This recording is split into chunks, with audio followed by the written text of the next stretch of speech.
Selamat datang di channel YT Artikel 2. Dukung channel ini dengan cara like, komen, dan subscribe. Jangan lewati iklannya ya bosku, agar kami semakin semangat. Terima kasih.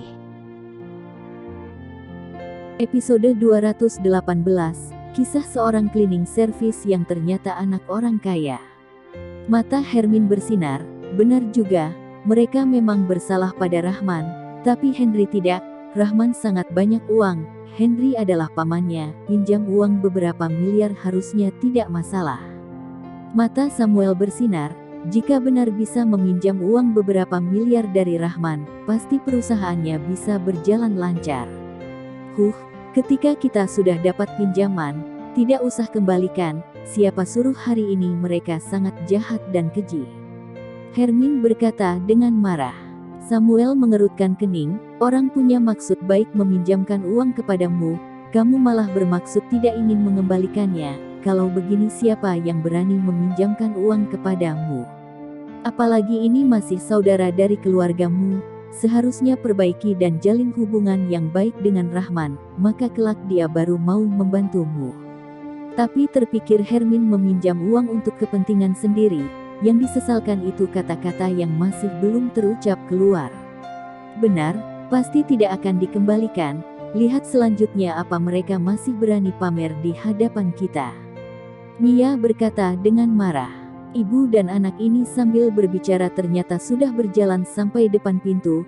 Hanya terlihat Henry, sementara Indra dan Nita serta yang lainnya berdiri di atas atap sedang melihat mereka.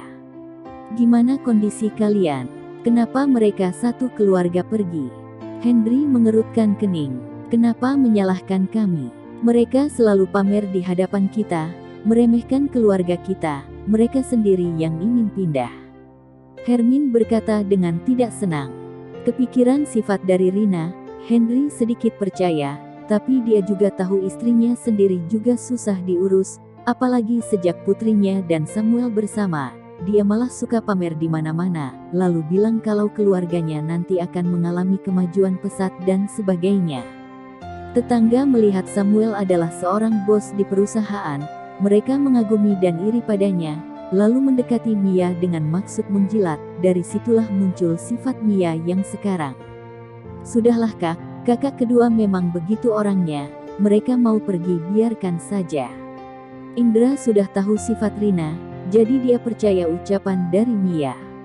Rina orangnya baik, setiap kali berkunjung pasti akan memberi uang kepada mereka tidak peduli tua atau muda, tapi dia terlalu suka pamer. Mereka ini kakak beradik, tentu saja tidak terlalu dipermasalahkan, tapi Mia, Hermin dan Samuel tidak sama, mereka tidak punya hak melewati dan menandingi Rina. Mendengar Mia berkata demikian, Indra jadi percaya, lalu membalikkan badan berjalan masuk ke rumah. Ayah, sebenarnya, kami yang tidak hati-hati telah melakukan kesalahan kepada mereka, apalagi terhadap Rahman, makanya mereka jadi marah dan pergi. Hermin melihat ayahnya dan yang lain mau masuk ke dalam kamar, dia tahu kalau hari ini tidak berbicara jujur, berdasarkan sifat ayahnya, pasti tidak akan pergi memohon kepada Rahman. Dia masih ingin ayahnya memohon kepada Rahman untuk meminjamkannya uang. Ada apa sebenarnya? Henry mendengar perkataan ini dan membalikkan badan melihat ke arah Hermin. Indra juga terhenti, lalu membalikkan badan melihat Hermin. Hermin enggertakan giginya, berkata, ayah, dulu bibi kedua selalu pamer di hadapan kita. Aku marah. Sekali ini ingin Samuel membantuku mempermalukan mereka, biar mereka tahu keluarga kita bukan seperti yang dulu. Kemudian, akhirnya tahu kalau Rahman lebih hebat dari Samuel, lalu kalian marah, mulai berkata kasar, sehingga membuat mereka pergi. Kata Henry, ayah, kamu kenapa bisa tahu? Hermin terkejut, bertanya. Henry menggelengkan kepala, ini tidak perlu ditanyakan, hal yang sudah sangat jelas. Andai dia tidak mengetahuinya, ini berarti sia-sia dia hidup. Sudahlah, karena sudah melakukan kesalahan, biarkan saja mereka pergi.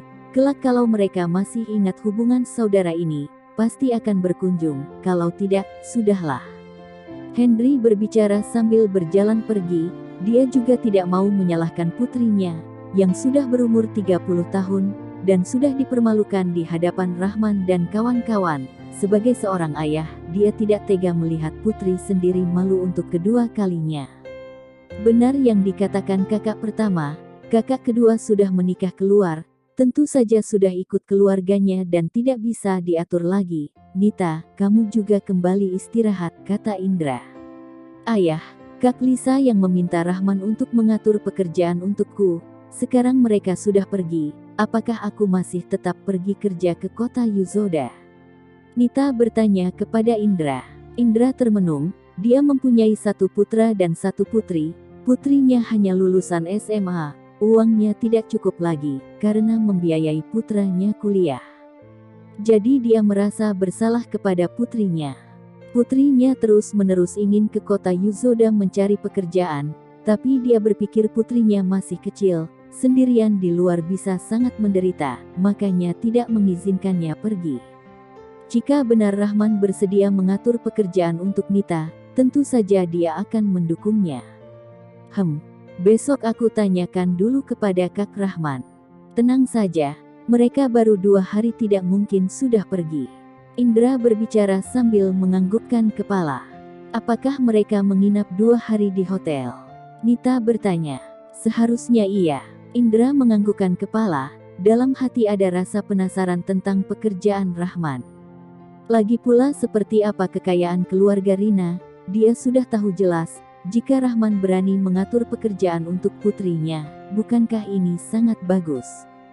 Saat ini Hermin mengejar ayahnya yang masuk ke kamar, bimbang sesaat, baru berkata, "Ayah, perusahaan Samuel kurang sedikit modal baru bisa berjalan lancar, bisakah kamu membantunya meminjamkan uang?"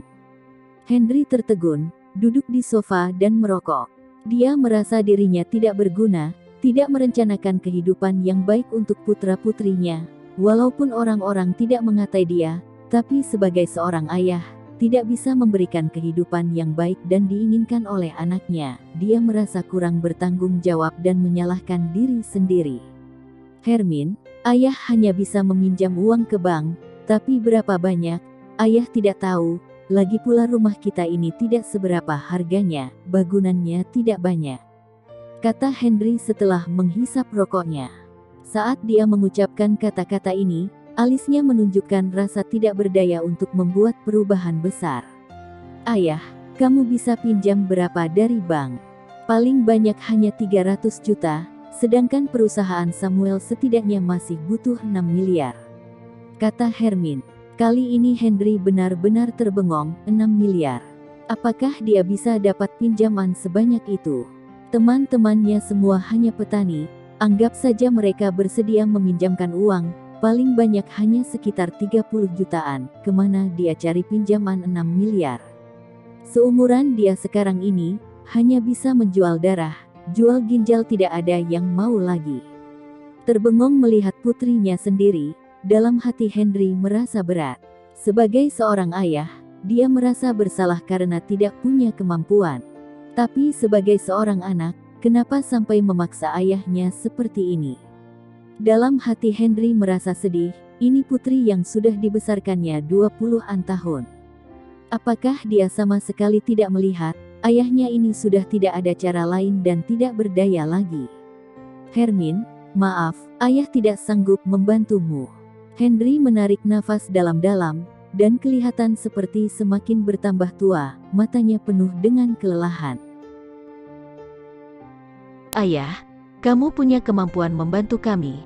Betul, kamu harus percaya diri. Rahman sangat kaya, mobil yang dinaiknya adalah mobil mewah semua. Seperti barusan, saat kami mengunjungi pusat perbelanjaan, dia telah menghabiskan 9 miliar, membeli sebuah toko demi Luna. Asal kamu pergi membujuknya, dia pasti mau meminjamkannya kepadamu. Luna berkata lagi, tapi, hari ini kami telah melakukan kesalahan pada mereka. Pasti mereka masih sangat marah. Kamu harus berusaha keras membujuknya. Jika mereka tetap tidak mau, kamu berlutut saja di hadapan mereka. Bersambung.